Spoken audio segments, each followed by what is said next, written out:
So, chapter 1 focuses on communication and communication competence and how vital communication is for a successful relationship of any kind. It talks about the different forms of communication, such as written, verbal, oral, things like that. And talks about how nowadays everyone is heavily dependent on social media and social networking sites. It talks about the pros of social networks, which is you can be connected to anyone, anywhere, anytime. The availability is great. But the con is that we're losing a connection between people when we communicate. Because if you communicate over the computer all the time, you don't have to actually interact with other people. It has an effect on your communication skills. Um, the way you represent yourself to the world has a big impact on getting jobs, having friends, networking, different opportunities that you may receive because of negative communication. Um, the chapter also deals with ethics and plagiarism as far as writing, and also the different languages that we interact with now because a lot of people from different countries and different nationalities are all merging together, so we have to find a way to effectively communicate between everyone.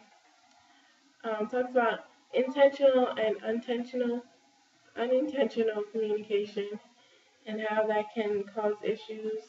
Talks about the communication chart and the sender, receiver. Um, Talks about communicating with yourself and others. And also the myth that once you say something, you cannot take it back. So you need to be very careful about what you communicate and how you communicate it. Chapter 2 is the perception of different forms of communication and how critical it is.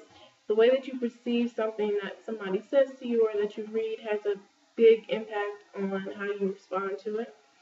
And we select different information to process. Some things we just simply ignore, others we store away. It depends on what we feel like dealing with.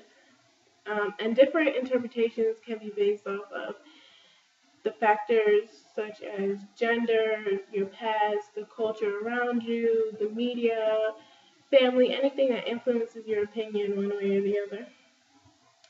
And you need to learn to separate facts from inferences and find real evidence to base your perceptions off of and not just your own opinion.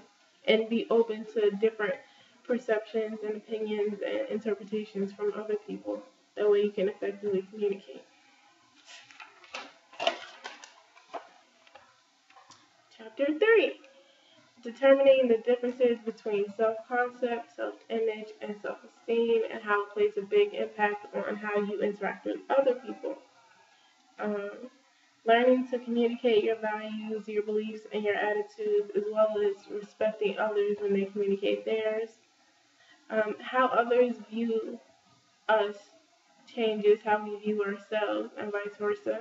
There was a study about how these 4 college guys followed this girl around campus and asked her out and gave her compliments, and it completely changed how she acted, the person, and in turn, it changed how other people viewed her.